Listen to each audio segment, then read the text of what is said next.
Welcome. Hello, everyone. Thank you all for joining us here for this hour-long webinar on trends in crypto. Joining me today, I have three fantastic panelists who have some phenomenal insights to share with you all. We have Adam from Inca Digital, we have Andrew from Secret Service, and we have Jonelle from MasterCard. My name is Nick. For those of you that don't know me, I'm our VP of Trading and Investigations here at Crystal.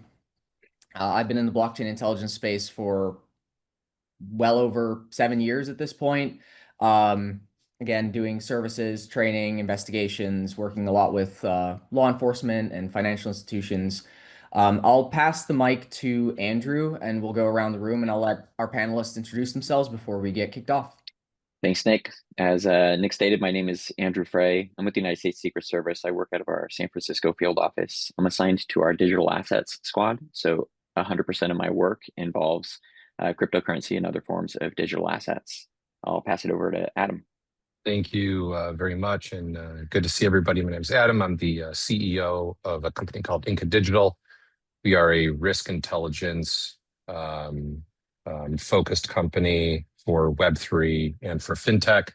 We're not a forensics company, although we collect and analyze blockchain data. We take an OSINT approach to risk, collecting a lot of different collecting, analyzing, and then providing intelligence with a lot of different types of data. And we're partners with Crystal on the on-chain side. Good to be here. Jonelle. Thanks, Adam. I'm Jonelle Still. I work at MasterCard in global compliance as the crypto advisor in our FIU. So essentially, my role focuses on sharing and advising on crypto risk and compliance across the business as a whole. So that would include compliance and across all of our products. Sweet. So we have a sick group of panelists, as the kids would say. So we'll have some fantastic insights to share with you all.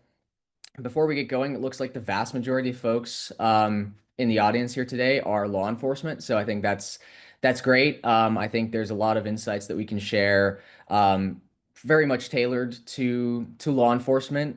Thank you to Andrew, who will have a plethora of experience to pull from, and hopefully some of the insights he'll be able to share will be able to help all of you law enforcement folks in the group.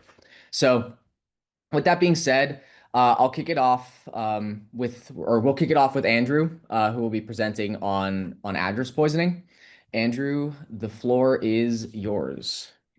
Great, thanks, Nick. All right, so let's get started. Looks like a poll might have just come up. And if you're not familiar with address poisoning, I hope that, in the next 10, 15 minutes, you'll be an expert. So first, what is address poisoning? In particular, like the law enforcement folks joining, there's like 100% chance you've seen it, whether or not you've heard of it. You've undoubtedly seen it. So here's an analogy of what it is, and it goes by a few different names: address spoofing. It's a form of dusting, as it's also called. But what address poisoning is, it's in a sense, if you're familiar with like an email compromise, like a business email compromise, that basically like tricks a sender to send a wire to the wrong place. That's basically like fundamentally the same thing what address poisoning is. So let's take this example real quick. Adam.smith@email.com is emailing john.doe@email.com. Email goes through September 1st last year at 8:55 a.m. What address poisoning does, through the use of a smart contract, creates a simulated, in this case, email message, but really a transaction that looks identical in many ways to the original transaction, but with a different receiving address. So basically, in our email analogy here, 3 minutes or 2 minutes later, there's a poison email message that basically looks the same, but the receiving address is just a little bit different. So with the analogy of an email address, instead of an O in the Doe name, we now have a 0. So if you've ever investigated like an email compromise, a business email compromise with like a misdirected payment, I mean, this is like the telltale signs of that sort of indicator of compromise is the different email. And that's really what address poisoning does. And really, the point here is that any subsequent, in this case, email message in the analogy is inadvertently sent to the wrong email. And that's accomplished because just like your email provider, your Outlook, your Gmail, whatever, they pre-fill, you start typing a name and it pre-fills with an email. Many wallet providers do the exact same thing. So a more recent recipient, in this case being the wrong recipient, would populate in your history earlier than the actual transaction. This is particularly effective when people send test transactions. So maybe you need to send a considerable amount of money, we'll say $100,000 to an address. And before you do, you maybe send $5. And then you ask the recipient, hey, please confirm you received that. And they say, yep, got the $5. You're clear to send the rest. You send that remaining, $995,000. But in this time span between, you've been poisoned and you misdirect that subsequent payment. And it's actually super effective. So we'll talk a little bit about some of the nuts and bolts of it in just a minute, but these are just two somewhat high profile examples. The DEA, who they themselves were poisoned when they were moving some seized funds, and they lost 55,000. And then more significantly, in May of last year, around $70 million was lost.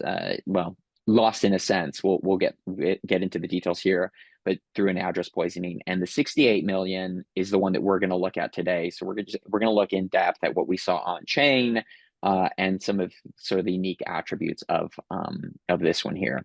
Okay, so what you're looking at here is an Etherscan screenshot of a test transaction. It's 0.05 ETH. It was sent from an address beginning with OX1E22. You can see that in the blue hyperlink sort of in the bottom third, to an address that begins with OXD9A. So this 0.05 is exactly what address poisoning scripts are looking for. It looks just like a test transaction, nice low round dollar amount. And sure enough, it was. Now, here is the poison transaction. And I'm just going to hop back and forth just a second. You see that the test took place at 9:14 a.m. UTC on May 3rd at 9:17. So just a few minutes later, you have a poison transaction. Now, this looks a lot different than the transaction we just saw. And there's reasons for that, because it's using a token that simulates the ETH. In the true test transaction, it was 0.05 ETH. This is actually 0.05 random ERC20 token. It's a valueless token that's meant to impersonate ETH. If you were to look at that token, you would see that the token name is ETH. So on a wallet software, it's meant to look just like ETH. And you can see to the right of where it's kind of hovered over, it's 0.05. And you can see here the Etherscan already identified the sending address or the executing address of the smart contract as fake phishing. But here was the poisoning transaction. This is what poisoned 3 minutes after the legitimate transaction. Now, let's look at these poison addresses and the recipient address side by side. On the left, you have where 0.05 ETH was sent. On the right, you have where the 0.05 poison originated from 3 minutes later. You can see that if you were to look at only the beginning and end characters, they're identical. You can't really tell them apart. And this is very, very crucial to the effectiveness of this, because who can possibly memorize this? Most people, I think, would look at the front and the back, or the beginning characters and the end characters, and not pay as much attention to the middle characters. Additionally, a lot of wallet software actually obfuscates the middle characters altogether. So the two addresses together in a wallet would look literally identical. There would be no differentiation between the two. You would see the same first, in this case, 6, and the same last 5, I think it is, or 6. So this is why it's super effective, because it's, you receive the confirmation that it went through, and you think it looks like the same. You see it's 0.05 ETH, the same quantity, the same value, and you fall victim to the address poisoning. So this is the result. So here is a $70 million transaction that occurred just a few hours after the test transaction. And I think it's about an hour plus after the test transaction and after the poisoning. And you can see by, again, that bottom third, that the victim sent it to the fake phishing address. So a successful address poisoning, a very successful address poisoning, the most successful to date. And it all started with the 0.05 ETH being impersonated. And they use smart contracts to make it look like transactions were sent, because they control the token smart contract, because they control the transaction smart contract, they're able to make it look as though your address sent those 0.05 valueless tokens, when in actuality, the victim did not. So there's a few different characteristics of, we're back to the poisoning transaction. Investigatively, if you're law enforcement, there's three things in particular here that stand out. One is two smart contracts. So the interaction, the smart contract at the top half there of the screenshot, that's the smart contract that really helps facilitate what we call like the backwards transaction. It was initiated not really by the sending address, but it's made to appear as though the sending address sent it. So like if you look where it's highlighted, you see it says from OX1E22, that's the victim's address, and then to the fake phishing address. So the OX1E22 address, it never actually sent this token. That never actually happened. The OX1E22 account holder still maintains access to that wallet, still maintains access to that address, never actually lost it. It's just that first smart contract made it seem as though this address sent to the other address.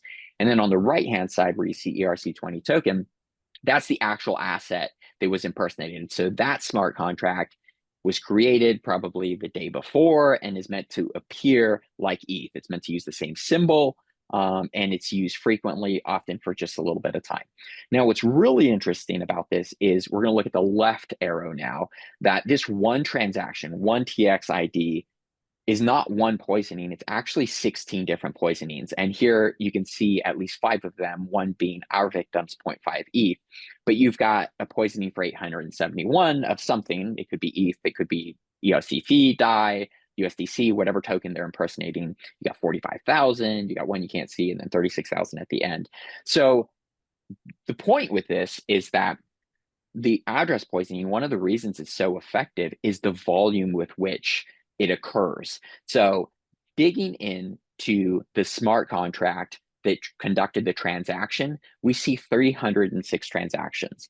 So that means that there are 306 transactions, but for each transaction, there could be dozens, if not hundreds, of actual poisonings. As a matter of fact, this address in particular has poisoned anywhere from 16, which you can see on the top left-hand side, to over 250 poisonings. So quite literally, those 306 actual transfers could constitute tens of thousands, if not hundreds of thousands, of actual poisonings, all within minutes of an actual transaction occurring. So how are they doing this? Because that's pretty impressive. And it all comes down to like high-powered infrastructure, basically what we would consider like the equivalent of supercomputers, although not quite supercomputers, but the type of processing that you would need to find a transaction on the blockchain that maybe looks like a test transaction. It probably fits a few parameters you're looking for. Poison the transaction within minutes, and to poison the transactions, you need to brute force your way to an address that's similar in the beginning characters and the end characters. So you have to have some considerable computational power to brute force an address, conduct the poisoning. In some cases, we've seen within seconds of a poisoning, of a test transaction or an actual transaction. Now, the 261, that's not even on the high side. We have, and when I say we, I say our Secret Service wallet in San Francisco, we have a ledger. And just this week on Monday, we were poisoned in a transaction that had over 1,000 poisons in the one transfer. So it's almost unquantifiable how many poisonings can take place per transaction, and the number of transactions that are being run through what are essentially automated bots. It's a hands-free sort of script. Are millions and millions of poisonings a day, and that's why I say that any law enforcement officer here that's been investigating, or anybody that's investigating crypto crime, has seen address poisoning. It's likely just valueless tokens that you see and you pay no mind to, but if you were to look closely, you would see that it's mimicking, impersonating an earlier transaction. Sometimes more effectively. In this case, they had 12 characters at the beginning and end cumulatively that were exact matches, and it was super effective. Now, what's incredibly interesting about this particular 70 million, and why I said that it was sort of successful is that the victim ended up sending on-chain messages to the attacker. And you're looking at some of these on-chain messages now. So they start with the message of, you won, bro, keep 10% to yourself and get 90% back. We'll forget it ever happened. We both know $7 million will definitely make your life better, but 70 million won't let you sleep well. He subsequently sent a few other messages. This is the second and last message. We both know there's no way to clean these funds. You will be traced. We both understand the sleep well phrase wasn't about your moral or ethical qualities. Some threats there. Nevertheless, we officially admin your rights to the 10%, send 90% back. There are 24 hours for you before 10 a.m. UTC May 6th to make a decision that will forever change your life. It says there's no turning back after this. We haven't posted anything on Twitter yet. And after this last one, he received a message back from the actor. The 70 million was broken up to about $500,000 chunks amongst many, many addresses. And the victim had kind of spam messaged these same messages to all of the addresses. And one of the addresses responded back and said, please leave your telegram and I will contact you. The victim presumably left their telegram to that address. And then about a day later, you begin to see on-chain the entire 70 million go back to the victim's address. So in the end, the victim lost about $7 million worth. So even though it was the biggest address poisoning, it actually isn't the biggest loss to date because there's some $20 million address poisonings out there that have not been recovered in this way. So kind of an interesting twist in the resolution of these of this particular large 68 million, 70 million. It depends. It was 68 million at the moment it happened. It was 70 million like 10 minutes later. So it depends how you look at it. But today it's over $100 million. But that's address poisoning. Again, something you're probably very familiar with. In terms of investigatively, the smart contracts provide a wealth of investigative value. You have who created those smart contracts, you have who funded the smart contracts, you have where they offloaded proceeds to. So you have a lot of different ways to investigate. One of the things I will say is, like, we're looking at Ethereum address poisoning, and it's rampant on Ethereum, but it's even worse on less expensive blockchains. So Polygon Matic, for example, is so inexpensive to execute these address poisonings because the ones we're looking at are probably costing about $4 each time they go through and poison, which is hundreds of thousands of dollars by the end of the day for some of our actors. The return is worth it, but it's still very, very costly, not to mention the infrastructure that they have. Whereas, Matic is so much less expensive, BSC so much less expensive that address poison is even more rampant on some of those blockchains. So I'll stop there, Nick. I don't know if you have any questions or anything like that, but that's address poisoning. No, I'm so glad you talked about this because funny enough, in one of our courses, one of the examples that we walk through as a class is a scam example on ETH. And within those scam addresses, there are thousands of transactions that are labeled in Crystal as fake USDT that are all address poisoning. And every single class since we started running them in March, I've gotten the same question: what is fake USDT? Why is it in the tool? So I'm so glad that you talked about this because and the poll kind of backs this up. I feel like there's a lot of folks that don't know what address poisoning is. I think a lot of people see it, a lot of people ignore it, but I think very few people actually understand like what the end game is with these fake tokens. So I'm so glad you talked about this.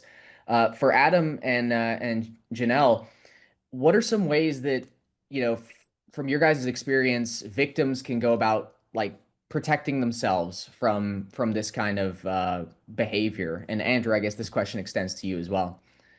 Jonelle, do you want to go first? And then I'll talk about something slightly different, some of our recovery efforts for things like this.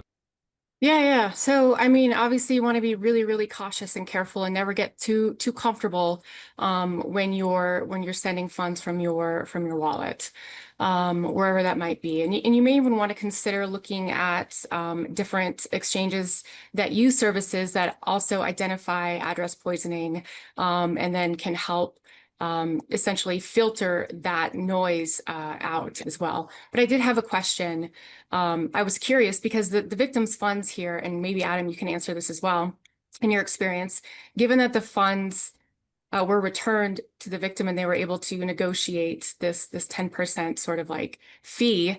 How often do you see this occur? And then and in terms of this type of on-chain negotiation, right? Because you can send messages back and forth, and oftentimes victims do, and the rest of us get to read those. How often do you see those funds returned like this? I'll start.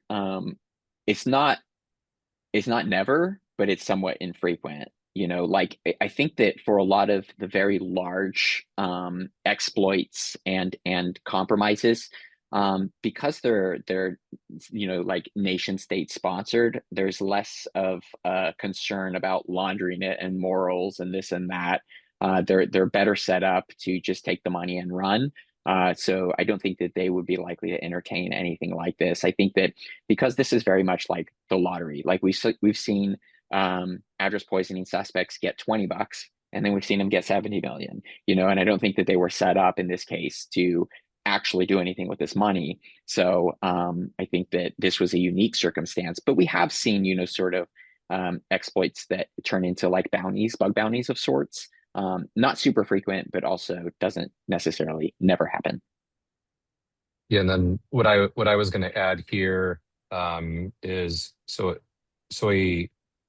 if you look at Inca overall, a growing part of our business is not just on the provisioning of like risk intelligence B2B, but recovery efforts post scam, post hack, and so essentially what we do is we've created a mini civil litigation team at Inca, where we will file on the civil side. Well, obviously we still coordinate with law enforcement for all the LE people out there, but we can move a lot faster if we just do it ourselves.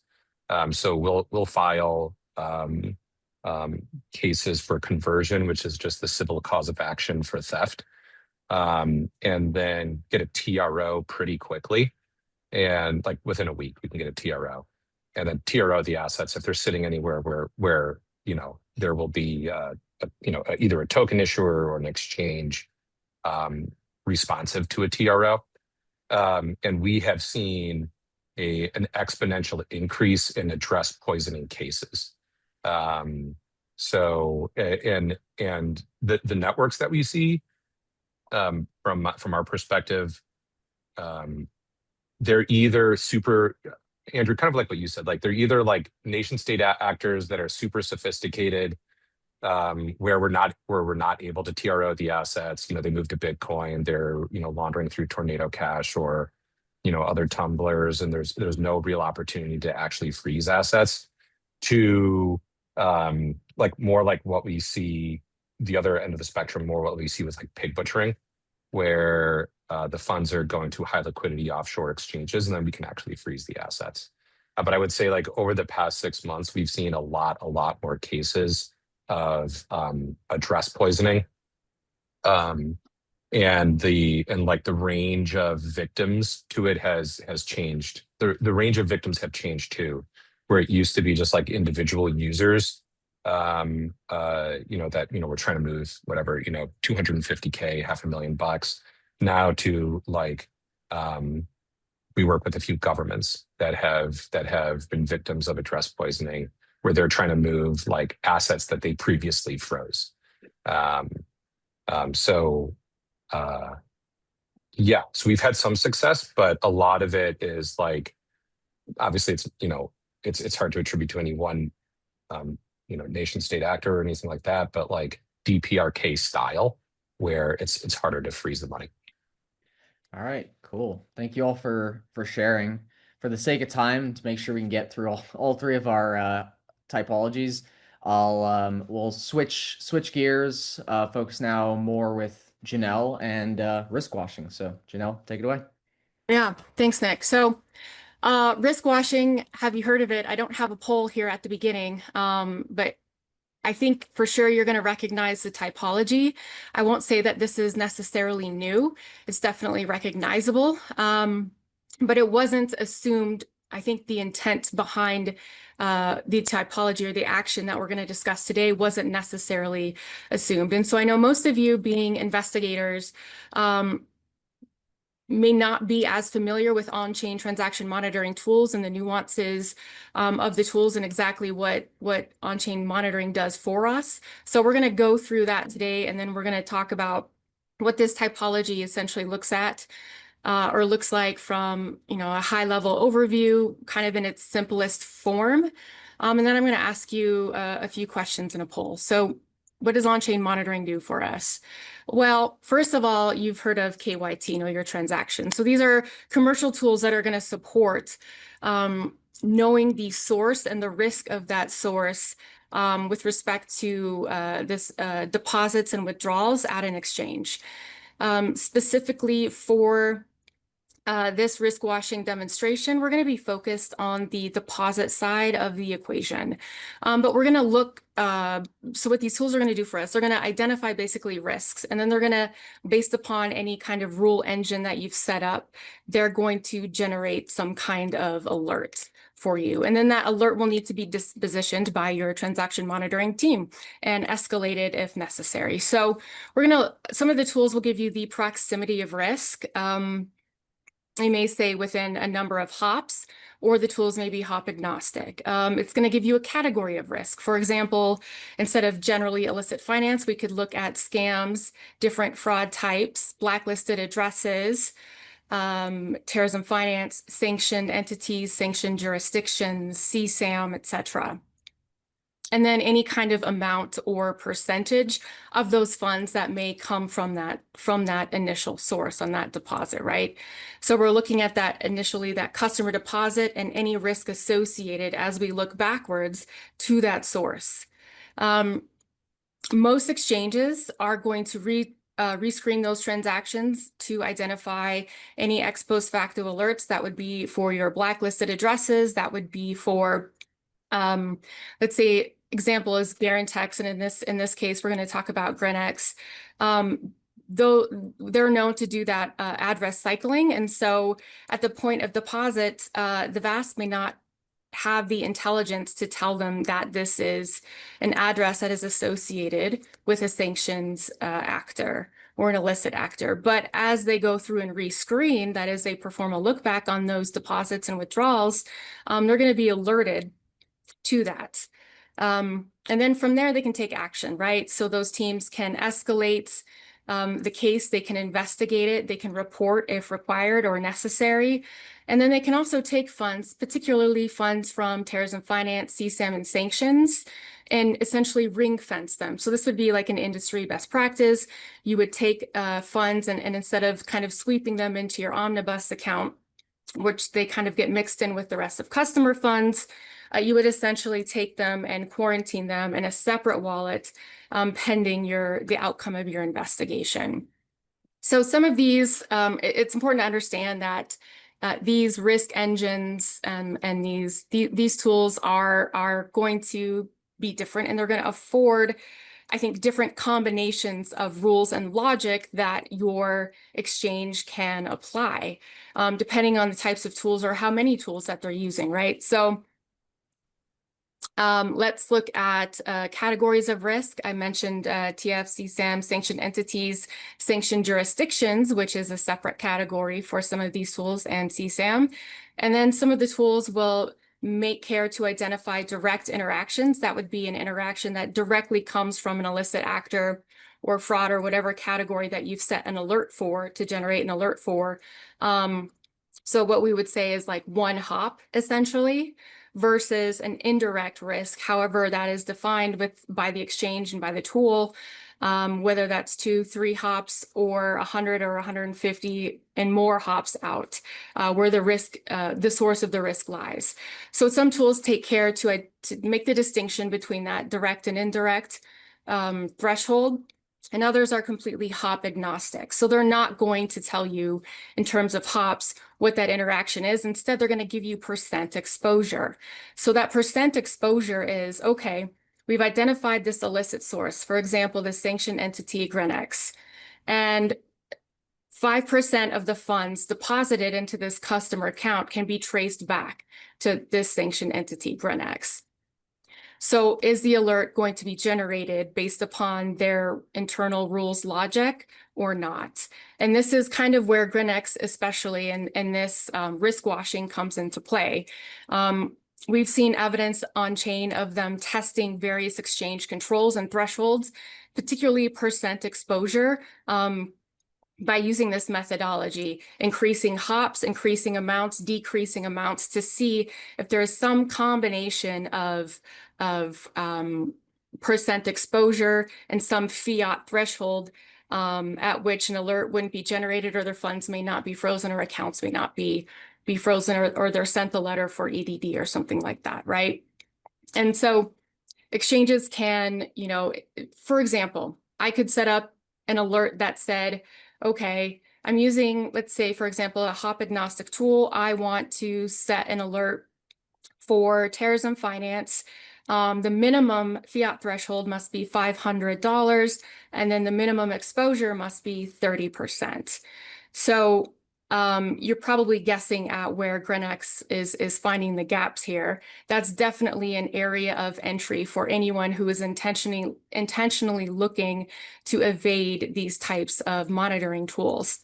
That means if I'm generating, if I've set my rules at that level, if I send, let's say, $400 and the percent exposure is under 30%, as the rule defined, no alert is going to be generated. And those funds are going to go directly into the customer account, into the omnibus wallet, and then could be spent depending on if the tool also looks at behavioral type indicators and may include customer risk rating as well. So some off-chain intelligence there. So let's take a look at kind of the simplest view of this. Now, keep in mind there are more I would say variations of this typology of risk washing. This is really the simplest that I could find. And again, I'm looking from, I think I mentioned August to September kind of time frame with GrenX specifically. Anecdotally, I've reached out to some other colleagues in the space who work in transaction monitoring, and they've gone back and validated that they may have also seen this typology for Novitex as well. And that would make sense, I would think. So let's start out on the left-hand side. We have this 100% risky entity, right? GrenX, it is sanctioned. And then we can see funds moving across into an intermediary address. And that in Crystal's tool is identified as 41% risky. So we can see within just one transaction hop, if we're looking at percent exposure, percent risk, we've gone from 100% risk to 41%. And how did that occur? So what's happening here could be a couple of things. For sure, they're receiving deposits from unlicensed and licensed and regulated global exchanges. And in terms of volume, that increased volume from funds coming from these centralized entities that are not sanctioned, right, and licensed, versus the amount of funds coming in from the sanctioned entity, right, they increase that gap in between those two. And so what that does is that actually decreases that percent exposure, and it decreases the risk rating or the risk of that particular address on chain for this transaction. So we can see here, depending on how the risk alerts are set, 41% may or may not generate risk from a sanctioned entity. I would think typically with the controls I see, it would generate an alert. That said, this intermediary address could be an unlicensed OTC desk as well. And so this is an important nuance here to understand, is that some rule engines, you can essentially suppress any alerts generated from centralized entities. And so if in Crystal's tool right now, this address is non-custodial, it's an unknown address, we don't know who controls it. We could make an assumption, but we don't know, it's not labeled. But there may be other tools in where that particular address is actually clustered in with some OTC desk or some other entity that they've determined is no, right? And so in that case, if the exchange has an alert suppression set up for centralized entities, they're not going to necessarily receive an alert on this. And then the final step here on the other side, we're going to basically rinse it or wash it one more time into a clean address. Typically, this address doesn't necessarily have transactions on it. It can have a few. I've seen a dozen maybe at most. And then these funds from this 15% risk address are then going to go into a licensed global exchange. And so this is kind of the overall cycle of what risk washing essentially looks like.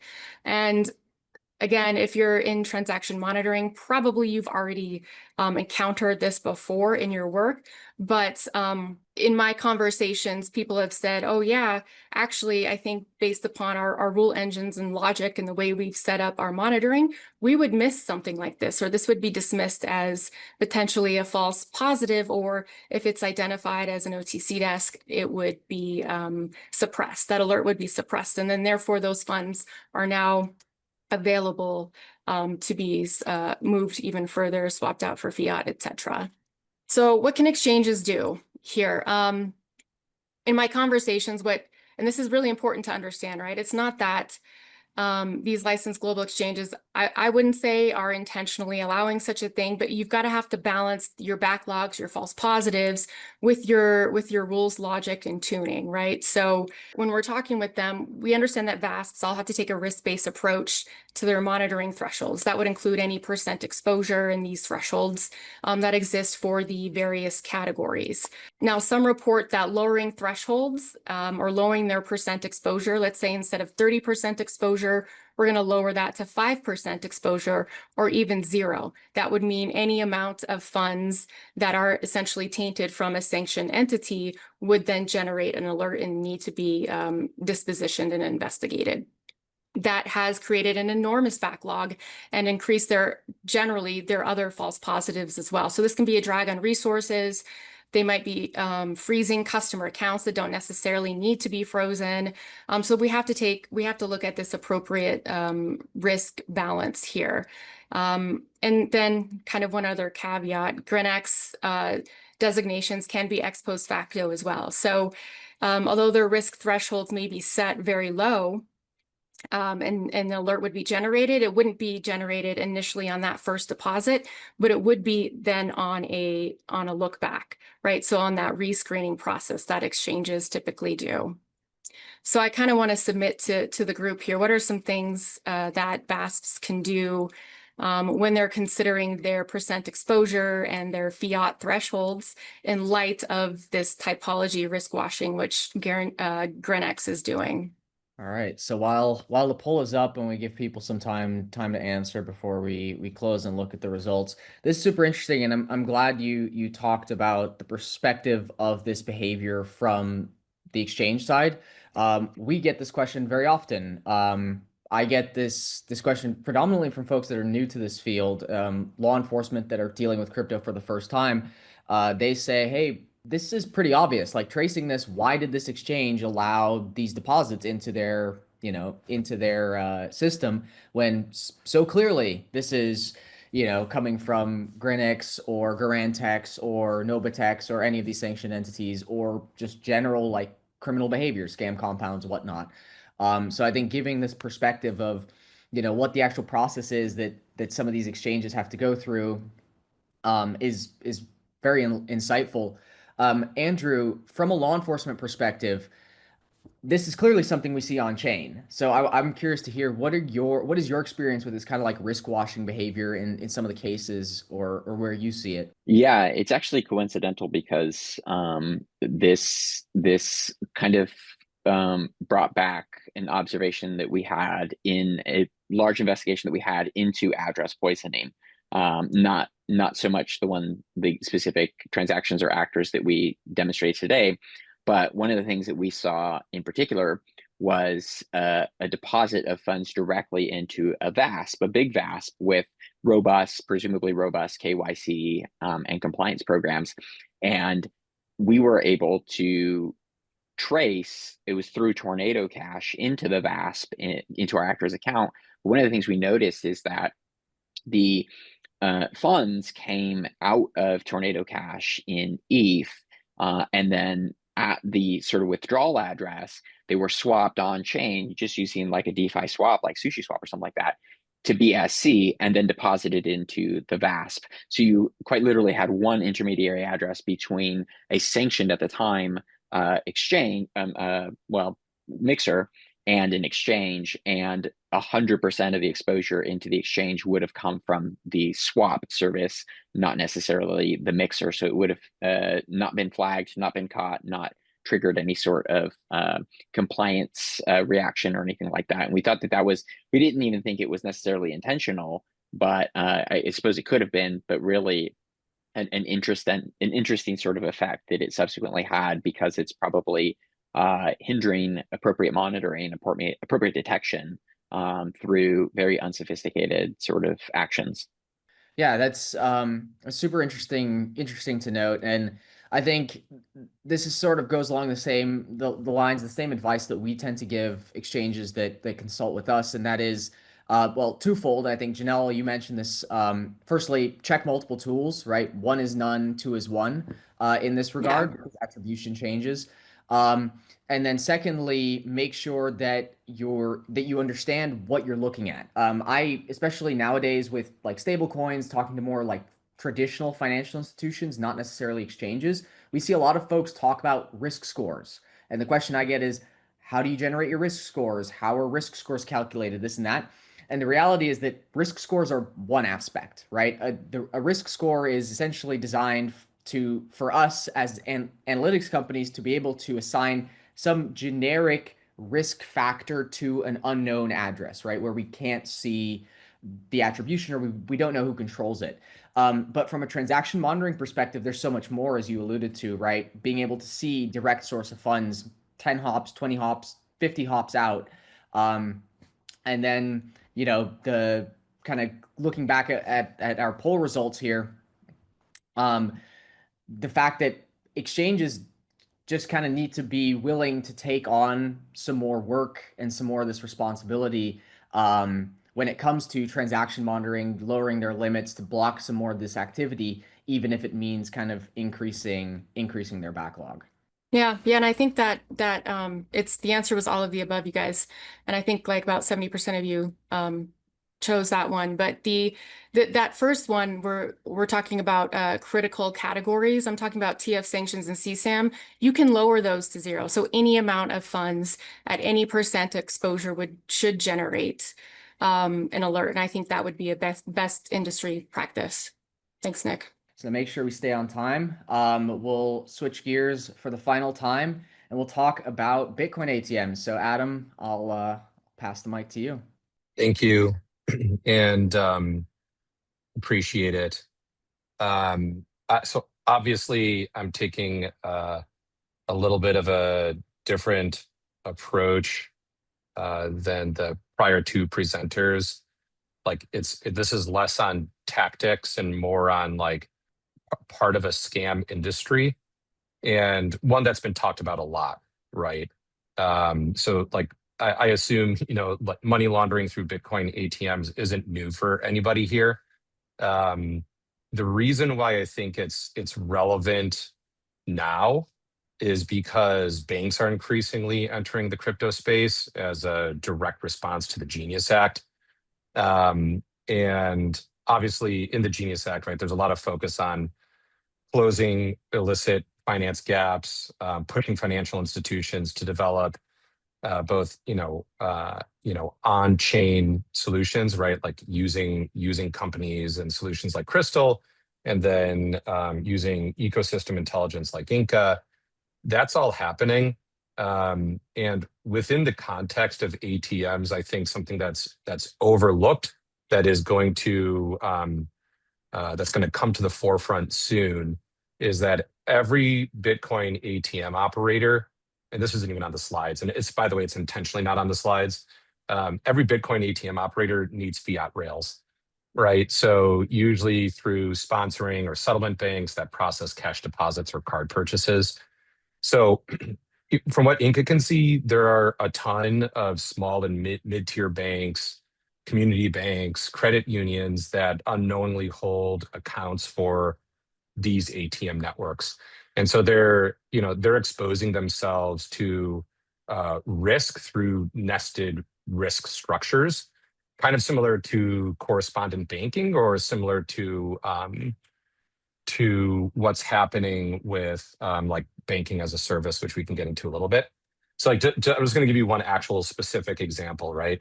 On these like nested risk structures, we found, and this is not written down, but we found a number of financial service providers.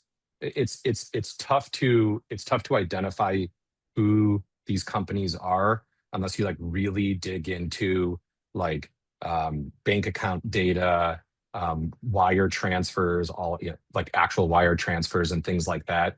However, there are, and we have some of that, but also there are companies that advertise here. So Bankline, MSB Banking, they're both US-based companies, and they both openly advertise that they connect crypto Bitcoin ATM operators to networks of partner banks, and to cash vault providers like Brinks, Garda, Loomis, places like that. So what this means ultimately is that you have this banking as a service style nested exposure where community banks and credit unions, they likely don't know, but they're servicing these networks directly. No KYCing of the thousands of retail users that are behind those cash deposits at all, right? And just as FinCEN and other regulators are like waving the red flag here, right? They're telling financial institutions to watch out for Bitcoin ATM activity, to file SARs, right? And to coordinate with law enforcement when they see this happening, but they don't even know where to look to do it. And that is the real issue here. And because of that, we don't even necessarily know how big the problem is, right? So to this systemic weakness slide,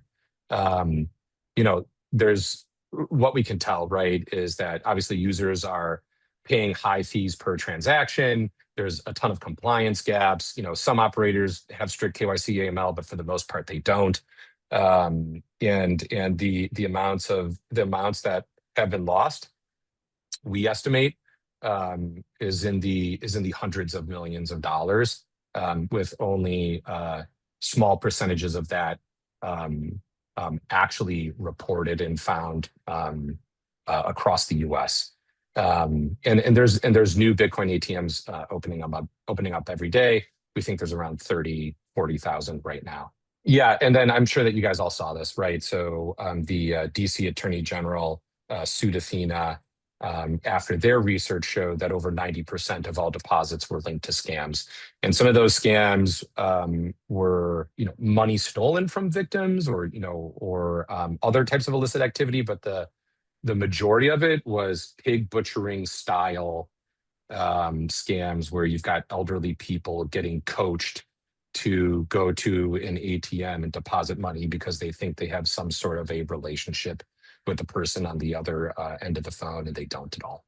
Yeah, and so just for fun, we used our data, paired that with Crystal data, and looked at some like network risk interactions, and we found a ton of obviously of networks engaging with other high risk entities, mixers, Chinese-based OTC desks, addresses that have other types of like risk or enforcement flags, and I think more interestingly that that money's going into the same networks that we see elsewhere. So it's not part of like its own network. It's part of money laundering networks for drug trafficking, for terrorist financing, sanctions evasion, etc. Yeah, and then I think this is the one we thought this was pretty cool too. So just two traces on the next two slides. The first was we grabbed some ATM linked inputs that went into an aggregator wallet, and then from the aggregator wallet split to peer-to-peer platforms like Paxful or Luno. And then the final destination was Busha, which is an unregistered Nigerian exchange that often appears in our data for in scam clusters. And then the next trace we found, while small transactions, were 2 ATM transactions from US locations that directly funded sanctioned wallets. No hops at all, just a direct fund. And then when we analyzed those wallets and part of the larger network, we found was all based all part of this Chinese laundering network linked to synthetic opioid suppliers, where they're moving money and drugs through Central and South America. So that's that one. Do I have another slide? I think it's the last one, right? I think this is the last one. Yeah. And so I think the idea here is that obviously, tracing on-chain data plays a big role. Off-chain data plays a big role and off-chain data plays a big role in identifying where and how traditional financial institutions are engaging unknowingly in these networks. And this is going to be a big issue as banks look at engaging with crypto, right? Whether that's launching their own stablecoin or becoming part of stablecoin networks, or literally just like where and how they are providing liquidity when they don't even know it to these crypto networks. Again, so important to talk about this stuff, and I'm really glad we ended on this example in particular, because I know the focus has sort of shifted from ATMs to OTCs in the last couple weeks and months, partly due to to Crystal and some of our publishings and what other analytics companies publish as well. But I think it's important that we don't lose sight of the impact that these ATMs play, both in relation to scams and in relation to other criminal activity, both in the US and in Mexico. I think something that we've started realizing as a company, right? So Crystal, we go out, we collect OTC desk data in almost every part of the world. And that's where Crystal is really strong from our data side. But one of the areas that we've tried to strengthen has been in the US and in Mexico in particular. And in the process of doing that research, what a lot of our intel analysts have found is that there's actually not a lot of OTCs in the US or in Mexico, but there are a lot of ATMs. And so it's interesting that as the focus shifts to OTCs, we kind of forget about ATMs. But the roles that these Bitcoin ATMs play in the US and in the US and in Mexico is actually very similar to the roles that the OTC desks will play in other parts of the world.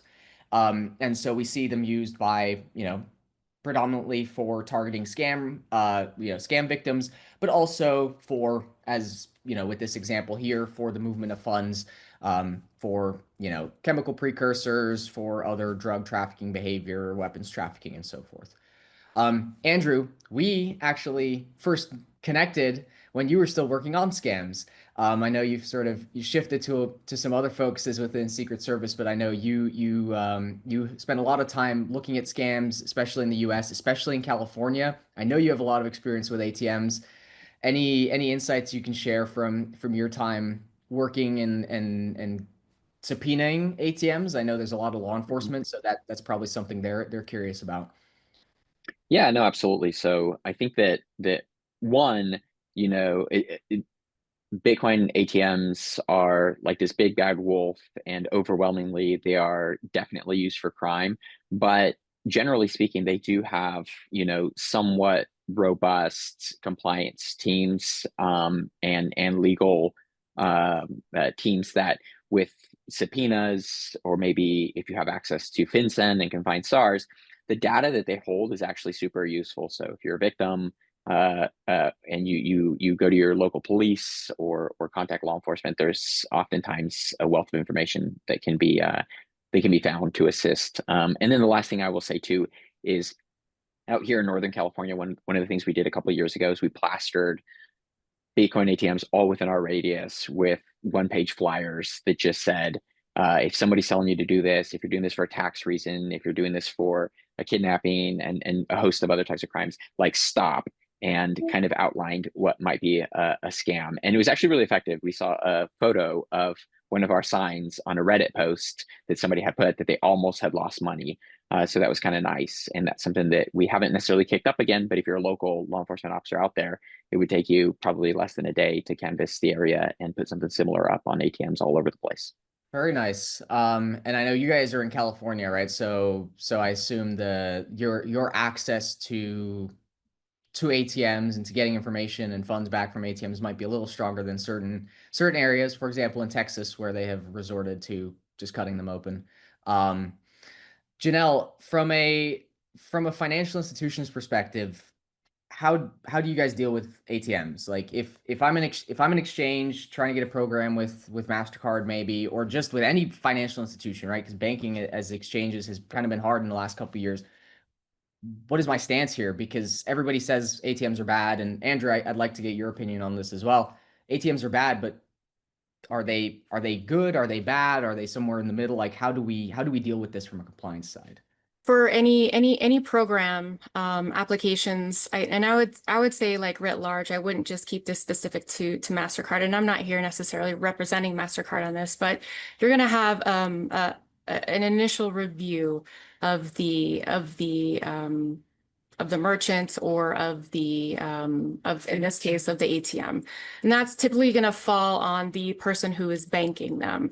So you would want to look at that from the perspective of the acquirer, that is the person banking them. And so they would need to do a merchant review as well. If you're looking at any other particular card programs and that, you're going to need to do your own due diligence on the entity, and consider that, and definitely take that risk-based approach when considering any kind of program there as well. I would also think reputational would come into play here too. So we're right at the top of the hour. So I know we're right on time. I appreciate you all joining us, sticking around, listening to our three fantastic panelists talk about these trends that they're seeing in the field. Hopefully you all found this useful. There will be a recording that we'll share with the webinar. If you have any questions, if you'd like to get in touch with either Crystal or maybe with one of the panelists, please reach out. Most of you should have contacts, at least some contact within Crystal. If you don't, feel free to reach out to me through LinkedIn or through our website. And at the discretion of our panelists, we may or may not be able to facilitate any contacts or further discussions. So thank you all for your time. If you're in the US, I hope you all have a great rest of your day. If you're in Europe, MENA, Asia Pacific, I hope you all have a great rest of your evening. And yeah, I look forward to seeing you all out in the field. So thanks, everyone.